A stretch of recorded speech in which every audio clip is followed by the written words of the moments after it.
ñoo ngi fii nag ci Ndar ci gouvernance mu gën a siiwee ca bureau ba ca Ndar fii ngeen di seen mooy fi nga xam ne nii fi lan atte woon sëriñ bi atte bu jeng boobu le 5 septembre 1895 li sabab ànd ak tubaab yi dem ci tukki bi bërëb bi nag nekk bërëb boo xam ne ni tey jii bëri na ay njeexit yoo xam ne nii am na fi taax mi ngeen di seen ci suñ ginnaaw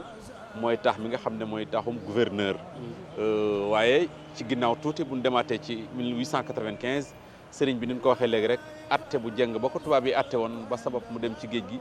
fii lañ ko doon defee kon sëñ Moustapha bu ñu dikkaatee ci bërëb bi sëriñ tubaab yi ak géej gi ak procès boobu tey jii lan la ci taarix indi. bâtiment bii ngeen di gis fii nga xam ne moom lañ def chambre de passage du président de la république fii moo abrité woon le conseil privé fii lañ ko atte woon. du 5 septembre du 5 septembre. Sëñ Tuubaa nee na bañ ma indee ci salle ba ma ñëwee la ma fa seetlu mooy gis naa ni set na wecc dénk boobu ay karo amul tubaab yi dénk la ñuy def dénk yi rafet lool mu ne bërëb bii de julli rek la yeyoo te kenn mus ko fi def mu sànni deram julli fi ñaari rakk yoo xam ne julli gi duré 45 à 46 minutes fii la ko defal ba mu sëlmalee lenn la wax. ana ci kii si yéen ñi ku ma ci woon ba mu joxane le gouverneur Mouté bi nga xam ne dafa ñëwoon assurer intérim bi ba nga xamee ni gouverneur Lamotte dem na Mouté dafa tiit ba ceinture ga dagg jaare dugg ko maanaam biir buy daw mu am loo xam ne daal wàccoon na ka kii bi ñu daw yow yéegal ko soppi yére yi mu wàccaat mu naat boobu wàccaatee mu ni sëñ Tuubaa du tax nga julli fii tañ koy tere bind nañ ci buntu bi pas de prière bu fi kenn julli bind nañ ci buntu bi pas de compteur bu fi kenn indi wàññikaay muy kurus yow nga ñëw di fi julli ana lan moo tax nga ngay julli fii sëñ Tuubaa ni que li nga fi def ba yéeg ci kaw soppi sa yére ñëwaat ak julli gi ma fi def bërëb bi lan la gën a yeyoo mu te si la noppi jeex na Merlin moo fa des ak Leclerc di chargé di wax lu ne ñu jëñ ko sëñ Tuubaa ni moom la def bokk na tamit ci li nga xam ne moo xew ci bisu jugement boobu procès wu 5 septembre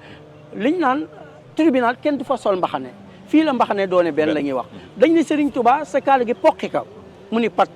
ñu ni ka poqi ka mu ni pat ñu ni benn spice dindil kaala gi mu jañ kaala gi wetu ndejoor bâtiment bi yëpp incliné jëm ndejoor loolu si sëñ Abdou Samad mu sëñ Soy bu laa ko jëlee ñu ne delloo ñu delloo lépp taxaw ñu ngi ko jañal càmmoñ mu jëm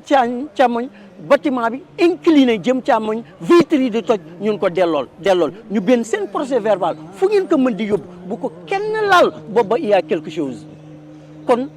ci tënk rek loolu xew na fii nga xam ni moom mooy gouvernance de Saint-Louis mooy gouvernance bi nga xam ni jamonoy Sëñ Touba moo daan gouvernance de l'AOF Afrique occidentale française mu nekk bés bu yéeme bés bu historique bés bu symbolique le 5 septembre 1895 waaye ginnaaw ëttu attekaay boobu nga xam ne nii faagagal sëñ bi fay lislaam rek ko taxoon a jóg sëriñ bi feeñ ñëw def fa la mu fay def jaloore ja kon sëriñ bi def fi jaloore ju am solo joo xam ne nii tey jii ni nga ko waxee taarix dootu ko fàtte waaye xam naa fi ñuy tëje rek bërëb bi ku ñëw di nga fi gis ay njeexit yu doy war ndax mel na ni tubaab bi du rek sëriñ bi la fi indi woon waaye am na ñeneen ñoo xam ne ni convoqué woon nañ leen ba tey ji boo gisee am na lu mel ni ay cellule am na ci njeexit am na itam bërëb boo xam ne nii mel na ni lu xeetu lal kon tey ginnaaw procès bi diggante sëriñ bi ak tubaab bi ak njeexiti bërëb bi loolu nga ñuy tënkal rek. ok xam nga bañ ko jugé ba pare dañ ko wàcce fii si suuf comme li nga wax. boo ñëwee moom am pànk lañ ko jàppe woon. dafa doonoon ku am fulla xam boppam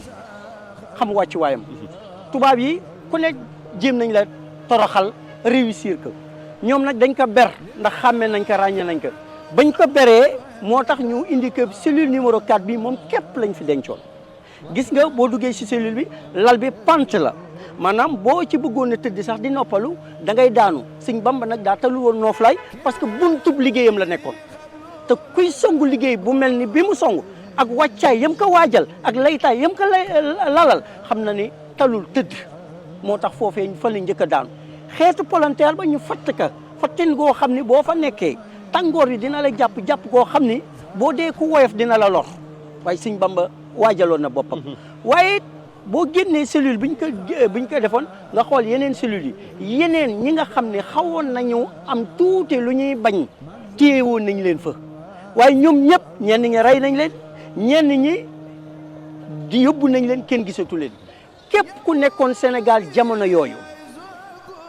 wax li Serigne Touba wax la Cheikh Ablaye Dieye waxoon rek bu gaa yi defoon la Bamba def ñu def leen la ñu defoon Bamba waaye bu Bamba defoon la gaa yi def ñu teg ko fa ñu tegoon gaaya moom bokkut ak benn gaa kon li nga xam ne moo fi nekk ba nekk fi moom mooy yeneen cellules yooyu ngay gis ñu defoon fa ñeneen histoire atte na tey cellule bi nga xam ne moom lañ defoon Serigne Touba maanaam xeetu prison bañ ko dugaloon moom fañ ko daan tëj néeg ba tey màggalu ñaar rakk yu ne dina génne 1 million ba 2 millions addiye ju muy jox Serigne Touba ñeneen ña fa ñu newoon gis nga ka gis nga la fa nekk ay njugub ñoo fa dëkk ay xar lañ fay yar wala boobu ba léegi ñu ngi ko tëj kenn nekkat fa bu sëñ Bamba nag na mu mën a gaay rek moom la leen woon jàkka la 500 000 lañ ko mujj rénové mooy tapis rek loolu la gis ngeen na mu mel ba ku fa dugg tey si tey néegu hôtel lu mu neex tey foofu wala dàq kon nga xool jeexital yooyu nga xam ni sëñ Bamba moom la ñu bàyyee wan ñu ko ci boppam